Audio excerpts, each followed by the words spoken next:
Welcome to Emerging Franchise Brands, the podcast that introduces you to the visionary founders of America's fastest growing franchise opportunities. We'll also hear from industry pros as they share what it really takes to achieve the elusive milestone of 100 plus locations. I am your host, Frank Fiume, founder of I9 Sports, and my 20-year journey from inception to acquisition has given me a unique perspective on how to succeed in franchising. Join me as we welcome today's guest.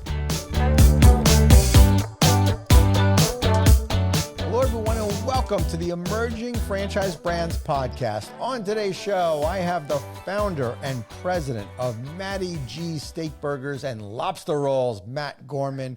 Matt, how are you today? Good, thanks. Thanks for having me. Oh, well, Matt, thanks so much for being on the show. I appreciate it. Let's get started here. So tell me about the origin of Matty G's. Matty G's, I've always had a second job when in college and when I was in the minor leagues of waiting tables, and it's kind of wound up being a passion of mine. So long story short is in 2008 through 10, had Italian restaurants. Okay. But then the crash happened, obviously. So had to rebound, and back in 2016, kind of formed Matty G's, and we've been going strong ever since. And was that your first entrepreneurial experience? As far as restaurants, yes. I had a construction company for 20 years from 2004 through the end of 2023.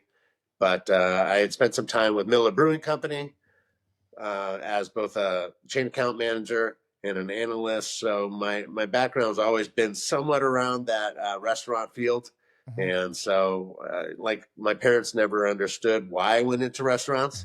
They're like, why would you? My dad always told me, stay away from retail. And the reality was once they saw me in the restaurant, they knew that was my fit for life. Yeah. So, I have a passion for it. I love it. I literally wake up and sleep thinking about Matty G's, but that's what we do in a franchise and in a restaurant business. Yeah, I'm a strong believer in you have to have passion for what you do because it gets you through the tough times. And absolutely, if you hate what you're doing, it's really easy to quit. Very true. As simple as that. Yeah, no, there's obviously highs and lows with every business, but in the restaurant business, there's no day that's the same. Every day is different. And so you better be prepared for those tough days and keep a smile on your face, because as not only an owner, but the franchisee or a franchisor, you have to make sure that you stay calm and that you stay positive, even when it seems like you should just shut the door. Right. Matt, you could have done any food business. Why Steakburgers and Lobster Rolls? Actually, so I started with an Italian restaurant back in 08 through 10. I had success there, but then the crash. And then honestly, I love sushi. And so Matty G started as SoCo Sushi and Gastropub.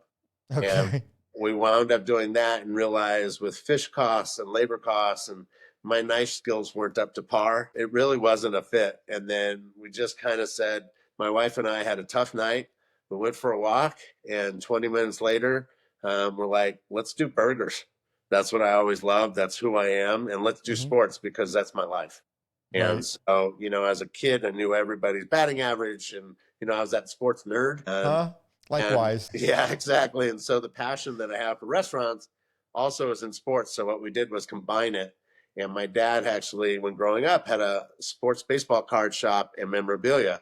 And so when we decided to stop doing sushi and go to burgers, he's like, I got tons of junk in the garage. We could put that up. And to this day, actually, he's 78, and he's the one who puts up all the decor in the restaurants. It makes it look like a mini Hall of Fame when you walk in. Oh, wow. Now, because you have multiple locations, have you guys varied the memorabilia based on the location, or is it a central theme of a particular town or city? We try to accommodate the city in a sense where, like, we're going into Houston, we'll obviously have some Astros and probably back in the day Oilers and that kind of thing.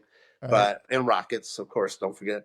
But in general, it's more of the baseball, football, hockey theme, some basketball, but big fans, great memorabilia comes from the Cubs, from the New York teams, from the Boston teams. So, yeah, you'll see like Garrigan, Ruth, and Mantle.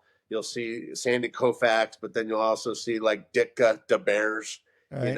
and being from Detroit, you'll see more Detroit stuff than you will anywhere else. So the Gordie Howe and things like that. So he finds these knickknacks. It's Right. amazing what people have kept through the years. Yeah. And so he puts them on display. And being that we are sports fans and have gone to multiple Hall of Fames, he kind of tries to create that with these little knickknacks and pictures slash helmets, gloves, you name it, with the description that allows people to kind of just walk around and just learn about sports that they might not have known or Right. remember. Well, Matt, being a sports guy, a fan from Detroit, you have a lot to smile about now these days, since like three of the teams are winning big time. Oh, it's amazing. Like, honestly, this has been like one of the best years of sports for me. Right. Although my parents went to Michigan State, I was always either Michigan or Michigan State fan, depending on who was better. And watching the Wolverines win the football has been a lifelong kind of like dream type of thing to watch that. It Right. was so exciting. And then to have the Tigers doing well last year. My dad and I, we don't get to talk as much as we want, Mhm. but it's really cool because once again, sports brings you Yeah. brings you together. And so we were texting or calling inning by inning watching the Tigers last year. So it's just very cool. Yeah. Well, sports brings people together. And I like how you've integrated this into your restaurants, because ultimately people, when they go to the restaurant, it's not just about the food, it's about the experience and the feeling you get when you go. Absolutely. Like when we try to do this, today, not to downgrade today's society, but you watch people eat, a family of four, and the kids are both on on their phones, texting, and even myself and my wife, we try not to do it, but we do. You Hmm. get those texts. But the goal with Matty G's was to kind of have a family environment where, like, the grandfather who might not be cool to the grandkid, but he Right. can go, hey, Sandy Koufax is up there. I watched when, he pitched in the season, right? I saw Mickey Mantle. He was the greatest player. Some say Mays' greatest catch, but this Right. or that. By telling those stories, it kind of makes families come together.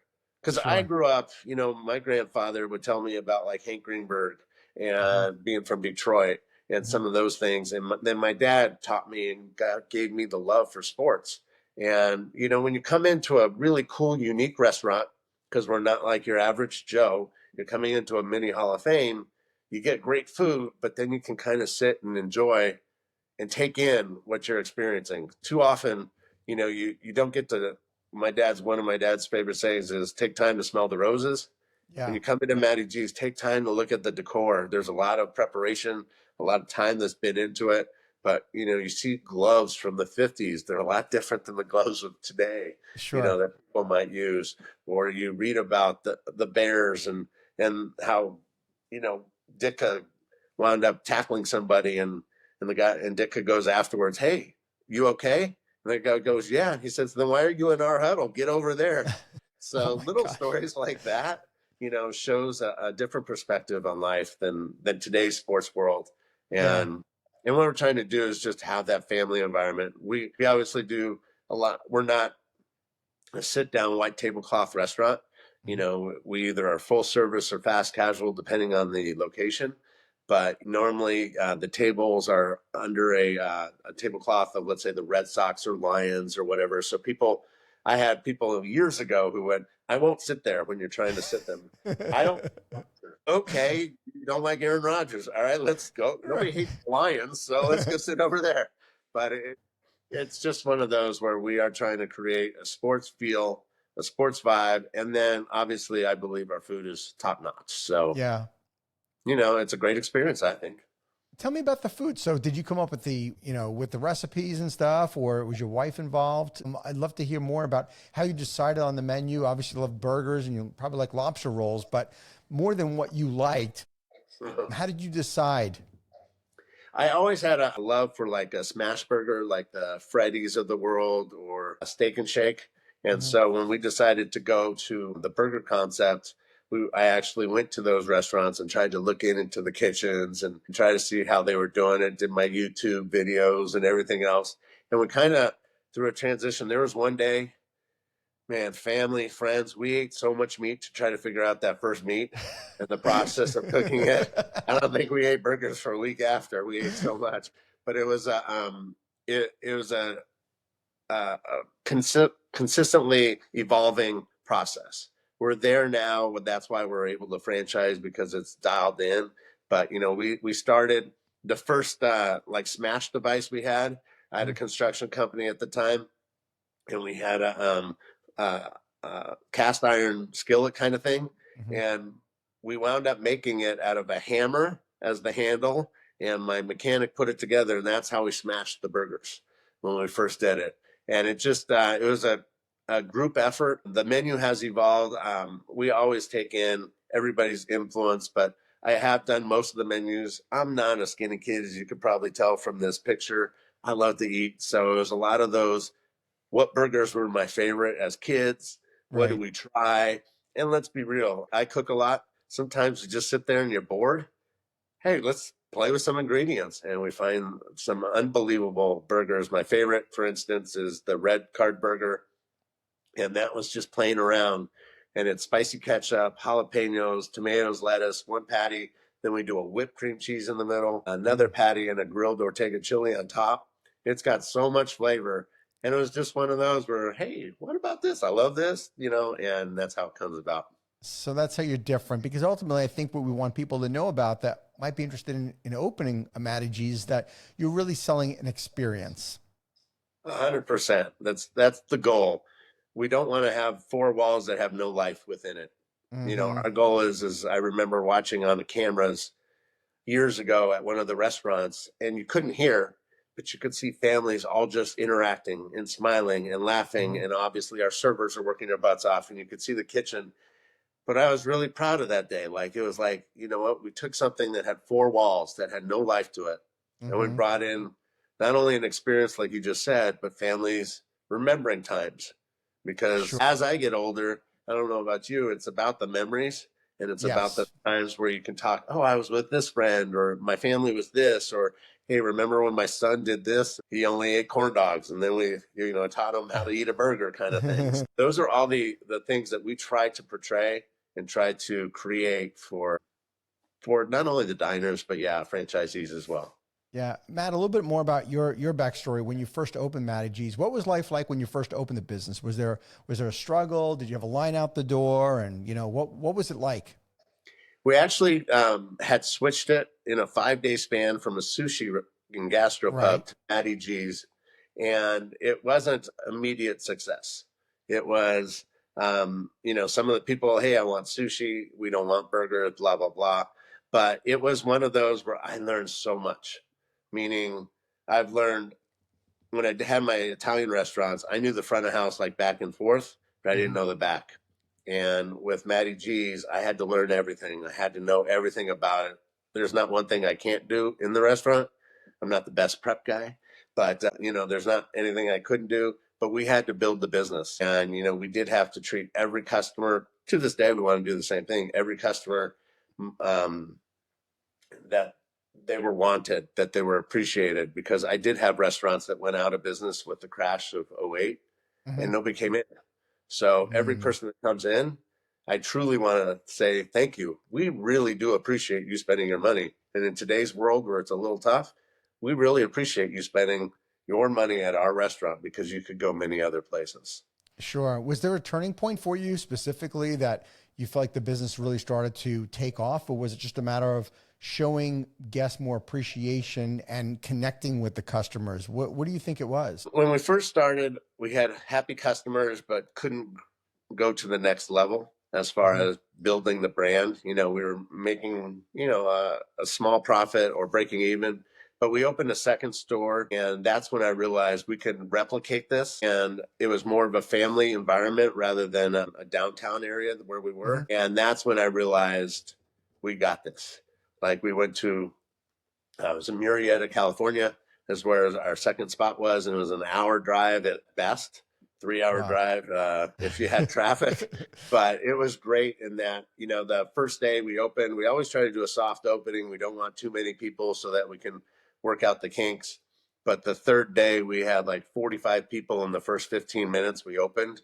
Oh, And wow. the server slash manager was like, hey, can you get down here? I can't. Do your best. Who would have thought on a Monday we'd have 45 people by the time, 15 minutes in? And that's when I kind of realized we got this. And we've gotten better and better and better. Each day we try to improve, and the product is top notch. The process is pretty easy to follow once you're explained. But if you put some, I never understood it, but if you put some love into your burgers, you're going to get just an amazing product. Yeah. What made you decide to franchise the concept? And I could only imagine the people that are watching or listening to this that may be thinking about opening a franchise are thinking, okay, well, it's a burger concept. Like why would you franchise, and how did you kind of establish yourself as being different? As far as franchising, I tried to follow the initial In-N-Out model, which is a family-owned kind of restaurant. And I was running myself into the ground. I had some health issues, couldn't get enough support or the core managers, DMs, etc. And I just was working 7 days a week, 24 hours a day, really. And so I had some health issues, and my wife had always wanted to do franchising. And she's really the reason we're franchising. So we sold off the stores, kept our core store in Arizona, and then started franchising with the ability to say two things. One, we know we have a good product that will be successful if followed, the processes. But two, my older son's girlfriend's family, they were starting to do they wanted to invest in a franchise. Okay. What was interesting was we sat down with them and we were trying to push them away from the franchise they were deciding we're trying to follow. And what we realized or what I realized is they don't know how to make those four walls come together. Good business people, smart, great with people, but they didn't know how to put it into place. And that's when we realized, oh, we should do franchising, because we can bring to that couple, for instance, who are going to be successful, whatever they do, we can bring them the product and the process, and they can run with it. And that's how we could grow as Matty G's, but then they can have a successful business because they didn't know how to make those four walls come alive. And we did, and we can bring it together. And so that's kind of where the idea came from, along with, my wife going, hey, this is what we need to do. And eventually me saying, you're right. And she was. You're a smart man. She was. What type of person, Matt, do you think is somebody who's going to thrive in your franchise system? Ideally an owner operator, but not necessarily 100% have to be. An Okay. owner operator who can come in and has experience in the restaurant business and that can pay attention. When the cat's away, the mice will play. So we need somebody who's going to be there, who's going to take look at all the small things. What do they say? When nobody's looking, that's when greatness happens. Right.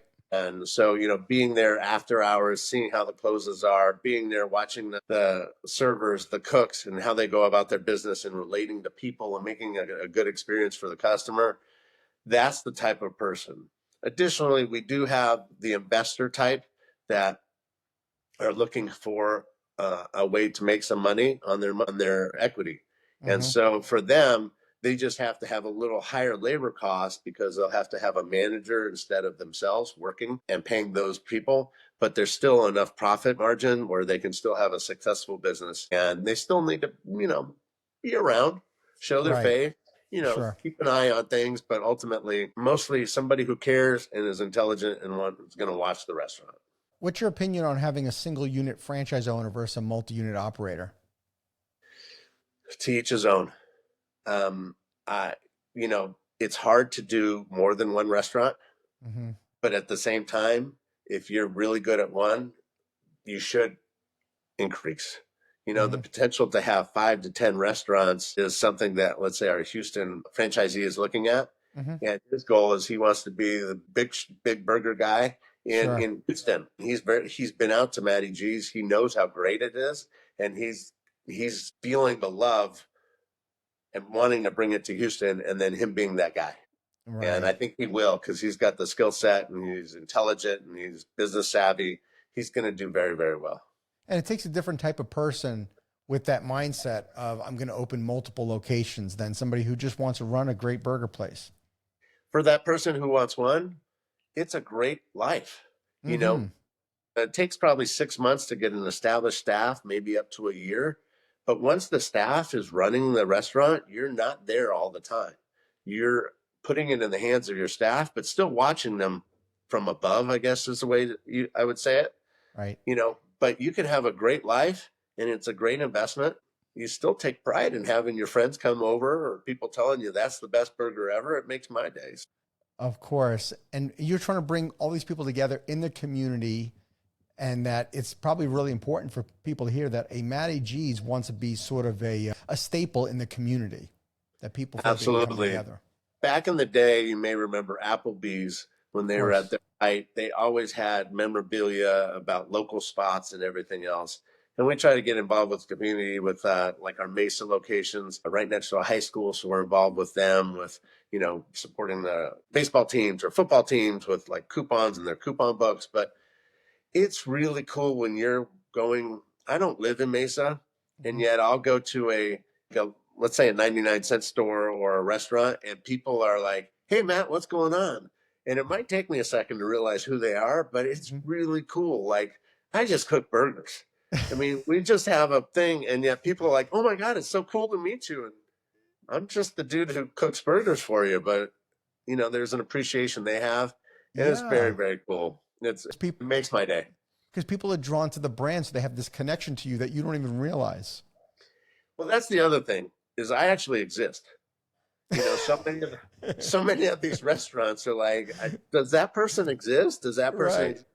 I'm the one cooking for you a lot of times. When we open restaurants, I'll be in that kitchen in the franchise making sure they're doing it right. I'll be the one probably the first couple of weeks cooking your burger for you, and you'll see me. So, my family is going out to Houston too. My wife, my 14-year-old son, my 19-year-old son, they're all going to be there as far as the opening. It really is a family restaurant. And like I was trying to explain to somebody recently, we're a corporation and we're a franchise, but we want to be as much mom and pop as we can, where we do recognize every single employee, try to know them by name. They probably know too much about me and I know too much about them type of thing. But at the end of the day, they're not employee number 17. They're part of the family. And that's how we want customers to be as well. And it's really cool when I go up to Idaho and see people and they're like, hey, how's it going? And I remember them from our first day or two. And you see them and they're still there. And it's really, really a cool thing. That's amazing.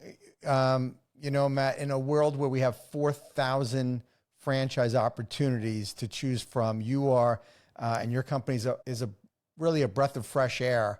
Oh, thank you. Of giving people a feeling of what it was like to own local business. Might be a franchise, but it doesn't feel like a franchise. There's magic in that, That's what we're trying to create. And I'm so happy that you said that, because that is our goal. And obviously maybe I'm portraying it well today. I don't know about tomorrow, but you. That's you. That's the magic of your brand, is it's a franchise, but doesn't feel like a chain. That's our goal. Like when we opened our first one, people were like, is Matty G's a franchise? I guess it sounded like the name sounded like it. And we're like, no, that's Matt. He's the one cooking the burger over there. He's the one pouring your drinks. And I'm like, hey, yeah, I'm Matt. Unless you don't like it, then I'm Frank. Oh, that's fantastic. Matt, what's the investment range to open a location? So it's a $50,000 for the franchise fee. Okay. But when you include the franchise plus the opening, you're somewhere between 115,000 and 215,000. And for those who are thinking that's too low, it's really not. And the reason being is we take a second gen restaurant space, one that's already existed, has the core guts, and then we make it our own, because if you look at our pictures or you come to the restaurant, we do that decor, that mini Hall of Fame. And we have our paint scheme, but it becomes a Matty G's no matter how it's laid out as far as the restaurant. And so when you walk in, you might not be like, hey, the kitchen's, on the left side in this restaurant, the kitchen's on the right side in that, but it's a Matty G's. You feel it. We have the decor. We have our funny sayings as well. And my job and the franchisee's job is to make sure that everybody on a customer service level, make sure that they know that they're at a Matty G's, where it's fun, where we're happy, where we don't rush anybody out. Sit for 3 hours. Have a good time. That's what the whole experience is about, is like having your family time that you'll make a memory. Hey, remember 3 years ago we were at Matty G's and Dad told us about this, and I just saw him on TV. That kind of thing. So, Matt, go I'm ahead. sorry, Matt, how big is a typical location? We range from 2,000 to 2,500 square feet for a fast casual. And then for if we do the full service and more of the right to work states, we're looking at 3,000 plus with our current one coming in Houston of 5,500 square feet. Oh, that's a pretty big size. If I was going to open one, that's an awful lot of Yankee memorabilia you'd have to outfit it with. Not all Yankees, okay? We, we got it all, but I mean, let's be real. They have some great things, especially the Yankees of Rizzuto and Berra and Mantle. I mean, there's some good times. Yeah, Or so absolutely. I heard. I'm not that old. I'm really not that old. What's one thing you've learned and your wife has learned since she's really the brains behind the franchise side of it? Uh-huh. What's the one thing you guys have learned about franchising that maybe surprised you weren't expecting? It's a different type of individual. It's very entrepreneurial. They want to know their numbers. They want to know the expectations as far as, let's say, opening. Hey, if I spend this, what's our timeline as far as opening? What's our timeline as far as bringing in revenue? At what point should we turn the corner and make a profit? Franchisees are very intelligent. It's Hmm. their money. And those are the people we want because they're the ones that are business people that really understand. They always say, like, you only make pennies in restaurants. Well, you can make dollars if you pay attention. Yeah, so we have to really be mindful of the people who we bring into the system, of course. So they're being mindful in the operations. I know for me too, getting into franchising, I was surprised at the skill level of people who came into my franchise. It was like, wow, I could have never have afforded this person as an employee.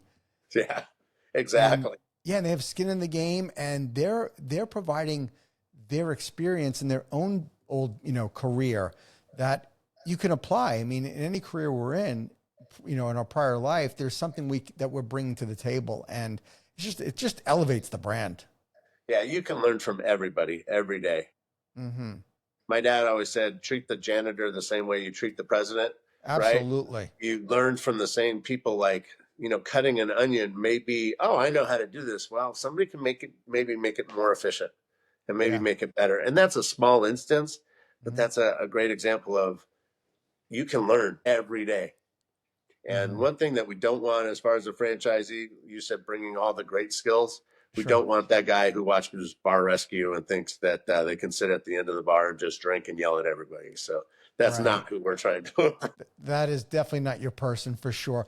Where do you see the brand growing over the next 5 to 10 years? Our goal is by year 3 is to have 10 Hmm. franchises. By year 5 to 7, within that 20 range. We don't want to grow too fast. Hmm. I used to work for Lone Star Steakhouse, and they had two different scenarios where they grew way fast and then had to close stores and then restart again. And then I don't know where they exist now, Yeah. but that was a great learning for me. Do it properly, no rush. Make sure Hmm. everybody has their I's dotted, their T's crossed, and everything is in line. I used to work for Miller Brewing Company, and there was something that happened where we couldn't do a set where all the beer was lined out, and it was a great. I got yelled at, of course, but it was a great experience because the buyer said, "Don't worry, we'll sell beer today." And for us, don't worry, we're still going to get open, we're still going to operate, we're still going to be successful. It may take an extra day, it may take an extra week, and emotions get into play, Right. but you have to kind of calm, look at the big picture. The reality is we've got a great spot, and if it takes us an extra 2 weeks, it's okay. Matt, We'll get that. that's such a great skill to have as you're leading this organization. Obviously, you have the know-how on how to run a Matty G's, of course, but that leadership skill in itself is going to play a crucial role as you start growing the brand over the years, that you get to bring a level of calm to go through the storm, because problems happen, issues arise, and there's nothing more important as a leader to be able to keep, calm, cool, collective, and to get the organization through. And I think that's terrific. Well, thank you for that. I appreciate it. Yeah, yeah. Let's see. What kind of legacy, Matt, do you hope to leave with this brand? I mean, it's got your namesake, for goodness sakes. Yeah, well, like I said, unless they don't like me, then I'm frank. Ultimately, I don't know what my kids will wind up doing in life. They've both been exposed to the restaurant business. Mhm. I think they're both seeing the entrepreneurial spirit that I have, my wife has, as she owns a franchise herself. And I think my goal is to create something that has long lasting financial success so I can have a better second half of my life as far as not working as much in the first part. But also, ideally, if they want to take over, that'd be an awesome scenario. I Yeah. mean, I'm not going to force it to them. I'm not going to make them do it. It's got to be their choice. But how cool would that be if in 50 years, they have a black and white picture probably by then of myself on the wall that says that was my dad or that was my grandpa. And Hmm. that'd be pretty darn cool. Yeah. Well, in this really the second half of life, you're also evolving in that you're going to use more of your wisdom than having to be so hands-on because your wisdom is so valuable, having all those years behind you of knowing what to do, what not to do.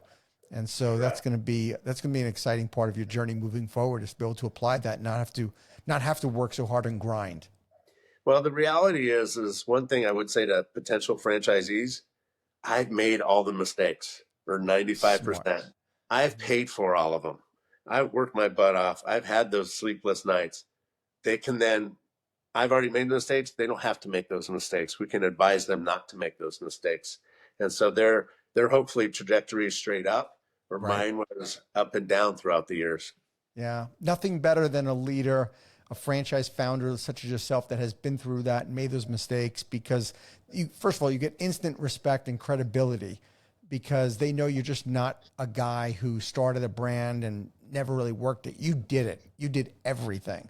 I And, do. it commands a different level of just camaraderie, respect, and they're going to look up to you as a result of it. So I all hope your so. hard work I'm has not. shrinking. I'm shrinking. It's been an inch I've shrank. I used to be 6 feet. Hey, Matt, tell me why now do you think is really a great time for people to join Matty G's as a franchisee? In the world where there's a lot of uncertainty, we have everything pretty much dialed in. Hmm. Our processes are dialed in, our order guides, our relationship with vendors, they're all dialed in. We have the opportunity to take second gen spaces that, for instance, those places that went out of business for whatever reason could be personal, could be they just were a home cook that thought they could run a Hmm. restaurant, which is not a good idea. But we can go in, take that second gen space where they spent all their money, spent a lot of money building it out. We can come in, work with the landlord, get some free rent, some free tenant improvements, and open within that 3 month time frame, maybe 4 month time frame. Get up and running without having to pay rent yet, and bring in dollars, bring in customers. Use the money that we save for marketing, and marketing nowadays is crazy. I mean, it's not back in the day. It used to be you bought a front page ad on the Clipper magazine, Uh-huh. and you were busy day one. Now my son does a lot of the marketing, and he does reels, I guess they call it now, right? Uh-huh. And where they're throwing whipped cream on each other, or they're trying a burger. It's just so different. But the opportunity now is we have the old guy in me, we have Right. the young guy and my son, we have my wife's opinion, which always matters, and that's we can bring a process for people where they can really just kind of know that they've got a team supporting them, know that I'll be there as many of my family members or managers from other stores to be there to make sure that they're open, and that Right. any hiccups that we know might happen or do happen, we can solve. And so for them, it's a learning process. If they put 100% in, they're going to get 100% out. Awesome. All right, Matt. Well, if someone was looking to get more information about owning a Matty G's and owning a franchise without it feeling like a chain restaurant, where would they go? www.matty-gs.com. So matty-gs.com. That's our website. It has a franchising landing page on there, and they can contact us through that. Sweet. All right, I got one last question for you. I end every podcast with the franchise tip jar because everybody's so great about and generous with giving advice on franchising. So I've got this one for you. What advice would you give your past self the night before you became a franchisor? Take time, don't rush it, and take time to smell the roses.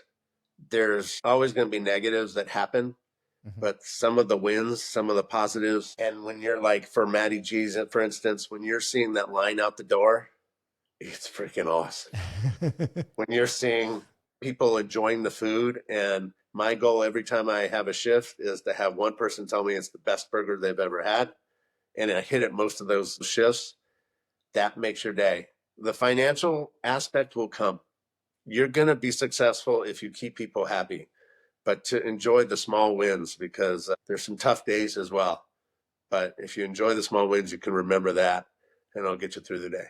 Matt, great job. Thank you so much for being on the show today. I appreciate it. It was a pleasure meeting you. Thank you, and can't wait to have you come out to one of the restaurants one day. I would love it. I would love to. Thank you. Thank you for tuning into the Emerging Franchise Brands podcast. For additional insights, guest applications, and to stay connected, visit us at efbpodcast.com. The Emerging Franchise Brands podcast is for entertainment purposes only, and the views expressed do not necessarily represent those of Emerging Franchise Brands, its host Frank Fiume, or Emerging Franchise Group, LLC. Any discussed franchise or investment opportunity requires thorough investigation, obtaining proper disclosure documents, and expert consultation before making any investment decisions. The podcast and its host do not offer professional advice or endorsements, and they hold no responsibility for actions, representations, accuracy, or consequential damages related to the podcast content.